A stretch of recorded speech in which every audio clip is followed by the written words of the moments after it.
स्वामी ज्ञान स्वरूपानंद गौ सेवा संस्थान भारतीय गौवंश को राष्ट्रीय धरोहर का सम्मान दिलाए। इसके लिए हमारे स्वामी ज्ञानानंद स्वरूप जी ने अभियान शुरू किया है पूरे भारत के अंदर, और जिनकी जागृति के लिए हमने जोधपुर से इसकी शुरुआत की है। स्वामी जी को मैं सादर वंदन करता हूं इस अभियान के लिए, और इनके लिए मैं स्वामी जी से इसके बारे में पूरे विस्तार से बात करने के लिए मैं स्वामी जी को कहता हूं कि आप इसके बारे में पूरे विस्तार से बताइए।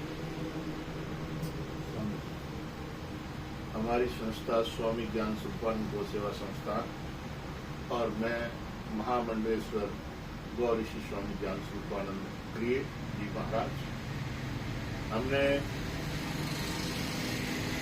गौ सेवा का एक संकल्प ले रखा है कि हमारे यहाँ भारत के अंदर जब तक गाय का रक्त इस धरती पर गिरेगा तब तक कभी भी भारत में सुख समृद्धि नहीं आ सकती।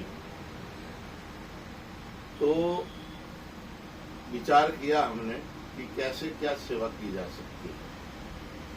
तो हम 2010 तक तो कई संगठनों के साथ में झंडे लिए उनके पीछे चलते रहे, परंतु हमें कहीं पर भी कोई ऐसा नहीं लगा कि बात सक्सेसफुल होगी। तो हमने स्वयं ने अपनी संस्था का गठन किया। गठन करके मैंने निराश्रित गोवंश की सेवा प्रारंभ की, क्योंकि जब तक आप स्वयं अपने हाथों से सेवा नहीं करते हैं तब तक आपको सेवा का ज्ञान नहीं होता है। केवल जयकारे लगाने से या हाय हल्ला करने से सेवा नहीं होती है। सेवा सबसे कठिन धर्म है। रामायण के अंदर भी बताया गया, सेवक धर्म सबसे कठोर। तो इसीलिए जब तक आप स्वयं परिश्रम नहीं करोगे, स्वयं सेवा नहीं करोगे, तो आपको पता नहीं लगेगा। जैसे अभी बारिश का मौसम, बारिश के मौसम के अंदर कादा कीचड़ बहुत हो जाता है, और उस कादा कीचड़ के अंदर गोवंश जब होता है तो बारिश तो बरसती जा रही है। इस बार 110 दिन नहीं, 1 महीना 10 दिन हो गए लगातार बारिश बरस रही है। जहां भी गोवंश है वो गोवंश गौशालाओं में भी परेशान है, क्योंकि सूखी जगह कहीं नहीं बची है, कादा कीचड़ है, और थक कर गाय नीचे गिर जाती है तो उसको खड़ा करना बहुत ही मुश्किल होता है। इसीलिए उस मुश्किल के अंदर लोग देखते हैं दूर से कि गाय गिर गई है, अरे भाई तुम सेवा करना चाहते हो तो आओ मेरे साथ इस कीचड़ के अंदर। खड़ी करते हैं गाय, और खड़ी करेंगे तब पता चलेगा कि हम सेवा कर रहे हैं। केवल तुम उस कीचड़ को देख के कहते नहीं हमारे कपड़े गंदे हो जाएंगे, जूते गंदे हो जाएंगे। तो जूते गंदे हो जाए, कपड़े गंदे हो जाए, इस तरह के को भक्त बनावटी तो बहुत मिल जाते हैं, परंतु यथार्थ उस कीचड़ में जाकर उस गाय को पकड़ के खड़ा करना और सूखे में ले जाना, ऐसे गो भक्त बहुत कम है। और जो केवल गोमाता के बारे में सोचते हैं उनको भी धन्यवाद है मेरा, परंतु गाय की सेवा बहुत मुश्किल से होती है। दूसरा, अभी बारिश के समय में गोवंश जो है रोडों पर खड़ा है, और रोडों पे खड़े होने का कारण है कि मक्खी मच्छर बहुत है। मक्खी मच्छर गाय को परेशान करता है, तो वो सोचती है कि मैं यहाँ सेफ हूँ। सेफ क्यों मानती है? गाड़ी ट्रक पास में से निकलता है तो हवा से मक्खी मच्छर उड़ जाते हैं, इसलिए वो अपना घर मानती है, और घर मान के वहाँ रोड पर ही बैठ जाती है।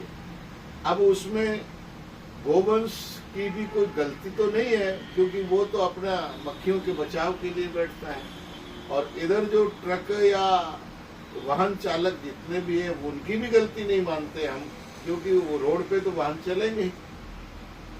तो अचानक कई बार धोखे से गोवंश की हत्या हो जाती है, मतलब मृत्यु हो जाती है, एक्सीडेंट हो जाते हैं, गाय उछल के गिर जाता है, या वाहन का भी नुकसान होता है, उसके साथ साथ में जनहानि भी होती है।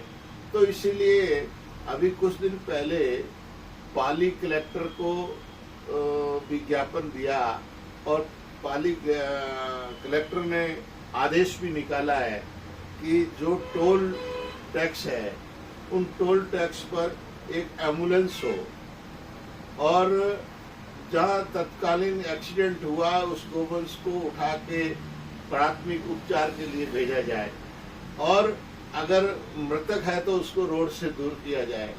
उससे पहले टोल वालों को यह आदेश दे दिया गया है कि गाय को रोड पर खड़ा ही न होने दिया जाए। अपने 4-5 कर्मचारी को लगाकर उस गाय को रोड से हटाया जाए। ये आदेश प्रस्ताव पास है, टोल वालों के ऊपर ये लागू किया हुआ है। तो जिनको ज्ञान नहीं है वो लोग कहते क्या करें। तो इसलिए ये टोल वालों को दबाव देकर भी कह सकते हो आप और टोल वालों को बता भी सकते हो कि ये आदेश है और आदेश की कॉपी चाहिए तो मेरे से ले लें। मेरे पास आदेश की कॉपी भी है। तो इसीलिए ऐसा प्रत्येक जिले के अंदर हर टोल टैक्सों के लिए आदेश है। एक ऐसी इसकी संस्था बनी हुई है, इसका संगठन बना हुआ है। वो संगठन कई जगह सक्रिय है और कई जगह सक्रिय नहीं है। सक्रिय नहीं होने के कारण अभी कुछ दिन पहले 10 दिन 15 दिन पहले की बात है कि जोधपुर से बम्बू और बालेश्वर तक 12 एक्सीडेंट हुए एक रात में। 12 एक्सीडेंट हुए। उसके दूसरे दिन कामधेनु सेना के भक्ताराम जाट और प्रकाश जी व्यास इन्होंने और मैं सब ने मिलकर कलेक्टर को ज्ञापन भी दिया इस विषय में लेके। तो कहने का मतलब है कि एक्सीडेंट होने का कारण यही है कि मक्खी और मच्छर और दूसरा वाहन चालक की असावधानी भी। तो इसीलिए गायों को एक्सीडेंट होने से पहले ही रोड से दूर कर दिया जाए। ये विशेष रूप से मेरा सुझाव है कि टोल टैक्स वालों को सतर्क रह के अपने आदमियों